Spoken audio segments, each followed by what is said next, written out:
Let's begin in the Western Conference with the Lakers and the Memphis Grizzlies. The L.A. Lakers are the 7th seed. The Memphis Grizzlies are the second seed in the Western Conference. It's LeBron James. It's Ja Morant. It's Anthony Davis. It's Desmond Bane. So, some couple season or series notes for this series between the Grizzlies and the Lakers. The Grizzlies have a 66% chance to win this series, according to ESPN's analytics.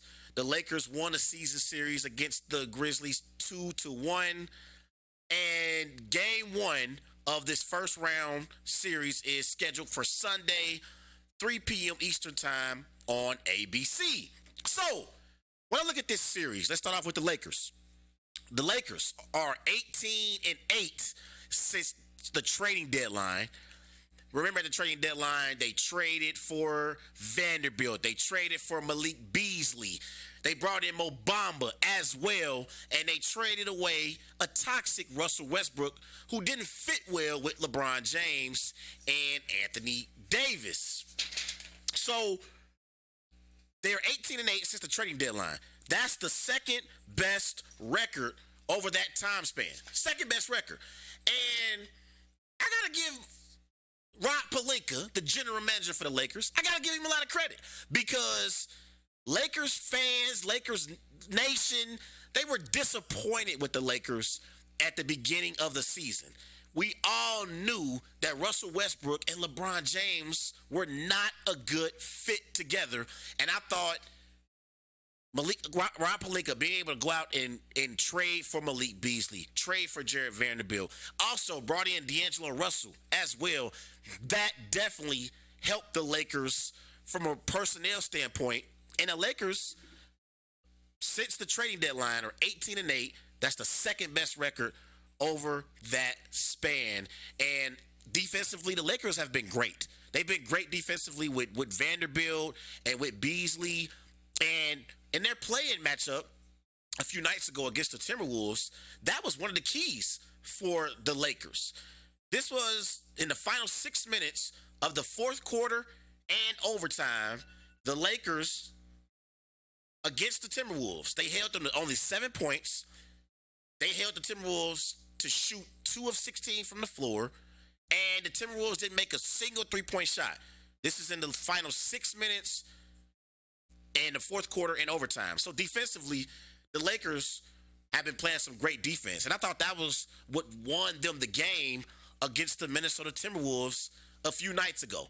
And Anthony Davis, as a real protector, we know that he's one of the best in the NBA. Besides that brain fart that he had at the end of the game where he left Mike Conley open and tried to get back in position, and he ultimately fouled Mike Conley because Dennis Schroeder hit the game-winning three-point shot for the Lakers in regulation. But Anthony Davis was out of position on the Timberwolves' last possession. Conley sneaks away from AD, and Conley goes to the line, and Conley hits 3 free throw shots. But other than that, we know Anthony Davis is a top defender in the NBA when he's at his best. And in this series against the Memphis Grizzlies, the Memphis Grizzlies are going to be without Brandon Clark. He's out for the season. And Steven Adams is also going to be out for the rest of the playoffs. So I believe that if the Lakers have an opportunity to advance to the second round, it's going to have to be on the shoulders of Anthony Davis. Because I don't think that the Grizzlies have an answer for Anthony Davis down in the low post. And I think he could be a matchup problem for the Memphis Grizzlies. Now, the Grizzlies, they do have Jackson. And Jackson is a nice piece on their front line. But sometimes he's in foul trouble. And if he gets in foul trouble in this series against the Lakers, that could be trouble for the Memphis Grizzlies. Because there is no Brandon Clark to rely on. There is no Steven Adams. That's why I believe those losses by the Grizzlies, losing Adams and Clark, could be detrimental to the Memphis Grizzlies' championship aspirations. But Anthony Davis is going to have to dominate this series. You know what you're going to get from LeBron James. We know how LeBron is in the playoffs and how he is as a player still overall. This year, this is 35-point games in year 20 or later. LeBron James has 14 35 plus point games in year 20 or later. Only Kobe has had a 35-point game or more, and he did it 3 times in his career. LeBron James has done it 14 times in his career. And this is another stat, which is why when we look at LeBron, we are really in unprecedented territory for things that he's doing. These are players who averaged 10 points per game or more in year 20. Kobe averaged 18 points per game on 36% shooting from the floor in year 20. Dirk Nowitzki averaged 12 points per game on 46% shooting in year 20. Kareem averaged 10 points per game on 48% shooting from the floor in year 20. LeBron James, this past season, the man averaged 29 points per game on 50% shooting from the floor. When it comes to the GOAT debate, whether you think it's Jordan because of his 6 championships, whether you think it's Kobe because of his 5 championships, whether you think it's Kareem and on how he dominated the game when he played at a high level, the one thing that neither Kareem, Jordan, or Kobe was able to do was play for an extended period of time at a high level, even once they got older. LeBron is in year 20 and still averaging close to 30 points per game. And when I look at this series, Lakers and Grizzlies, if I'm looking at both of the 2 rosters, the Lakers have 2 of the 3 best players in the series, in LeBron and Anthony Davis. Now, Ja Morant, to me, is better than LeBron at this point in his career. I would say Morant slightly over LeBron, but playoff LeBron is different. So in a regular season, Morant is better than LeBron James, throughout the entire season. But playoff LeBron is different. And Anthony Davis is also an elite player. So I would say the Lakers have 2 of the 3 best players in this series, which gives them an advantage. It gives them an advantage. Now, when I look at the Memphis Grizzlies, they got Desmond Bane, they got Jackson, they got Dillon Brooks. Okay, they got Jones off the bench as well. So the Grizzlies are a young team who know the game of basketball. They have a lot of talent, but I think one of the X factors in this series is going to be Desmond Bane.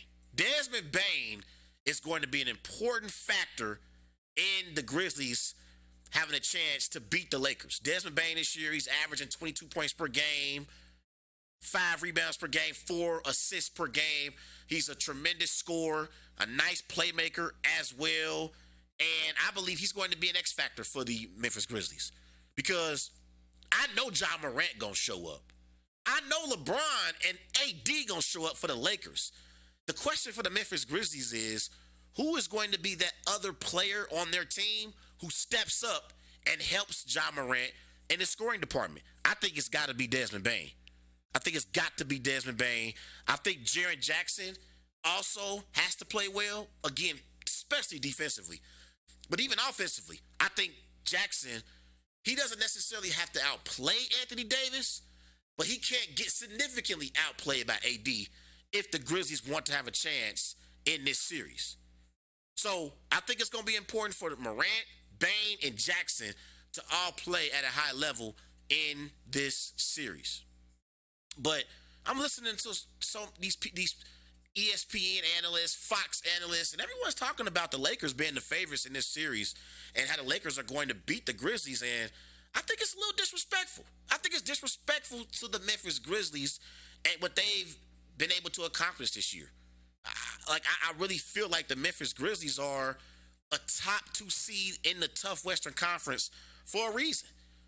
They're coached by Taylor Jenkins. He's a average coach. I wouldn't say good or great, but he's average. And the Lakers are coached by Darvin Ham. I would say that the coaches basically cancel each other out. I like Darvin Ham a lot.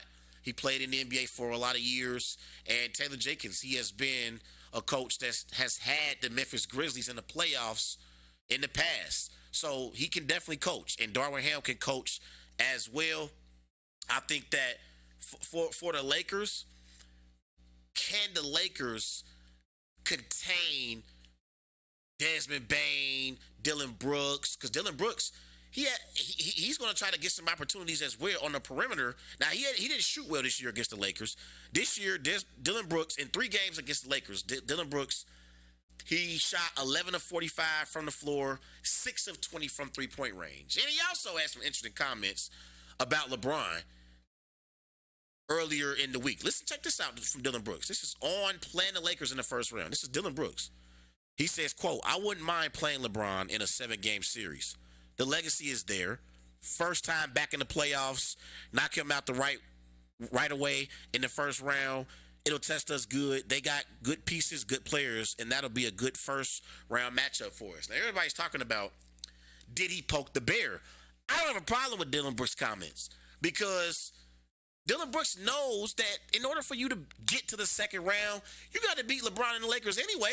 So I don't have a problem with his comments. I don't think he really said anything that was out of line or disrespectful towards LeBron. As a matter of fact, I feel like he paid LeBron his respect, talking about his legacy, in his comment. So I have no issue with Dylan Brooks' comments.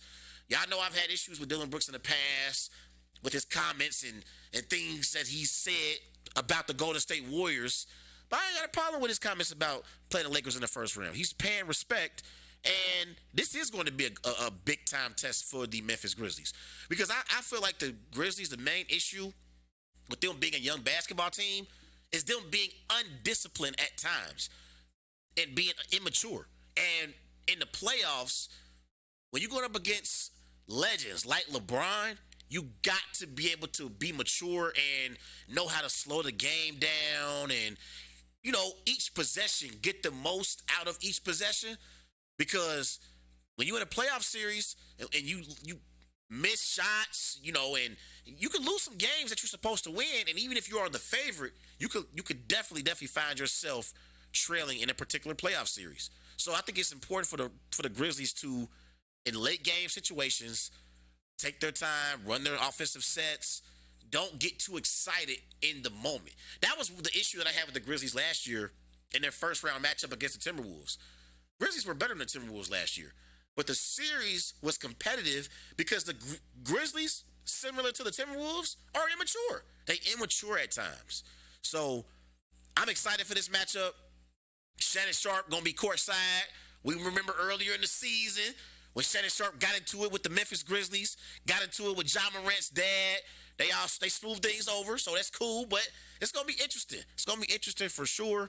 It's going to be a great series. I'm looking at the dates and the times for the games. Game 1 is Sunday in Memphis. Game 2 is Wednesday in Memphis. And then Game 3 will be Saturday in L.A. So for the Lakers, being a veteran basketball team, those 2 days in between games is going to help LeBron. It's going to help LeBron. And LeBron needs all the rest he can get so he can give his maximum effort in the playoffs. So I think that the fact that in the first 3 games, it's a 2-day gap between games, that benefits the Lakers significantly. It really, really does. So it's going to be an interesting series. LeBron James versus Ja Morant. And like I said, Anthony Davis is going to have to take over this series. Anthony Davis is going to have to definitely win his matchup against Jaren Jackson for the Lakers to have a chance to upset the Memphis Grizzlies. With all that being said, I'm rolling with the Memphis Grizzlies to beat the Lakers in 6. I think the Grizzlies are the better basketball team. I think Ja Morant is going to play like a superstar in this series. And I expect Jaren Jackson and Desmond Bane to also produce at a high level for the Memphis Grizzlies. And I believe that the Lakers' struggles offensively is going to catch up with them at some point in this series. We know they're great defensively, but offensively, considering D'Angelo Russell is inconsistent, I think that could be a reason why the Lakers struggle offensively at times in this series. I do expect LeBron and AD to play well. I just don't know if they have enough help outside of LeBron and AD to be able to upset the Grizzlies. D'Angelo Russell was pathetic in their play-in matchup against the Timberwolves the other night. It was so bad, Darvin Ham had to bench him. He had to bench D'Angelo Russell. If the Lakers want to have an opportunity to upset the Grizzlies, they need D'Angelo Russell to play better than he did against the Timberwolves. I don't see it happening. I think that Ja Morant is going to play like a superstar, and I'm expecting the Memphis Grizzlies to beat the Lakers in 6 games. So I got Grizz in 6, and I got the Grizzlies advancing to the second round of the playoffs. Everybody go and follow Wise Guys on Twitter at WiseGuys_H. Also on Facebook, Wise Guys. And be sure to follow Wise Guys on Instagram at These Guys Know Sports. I'll be back previewing the Hawks versus the Celtics out of the break. I'll be right back.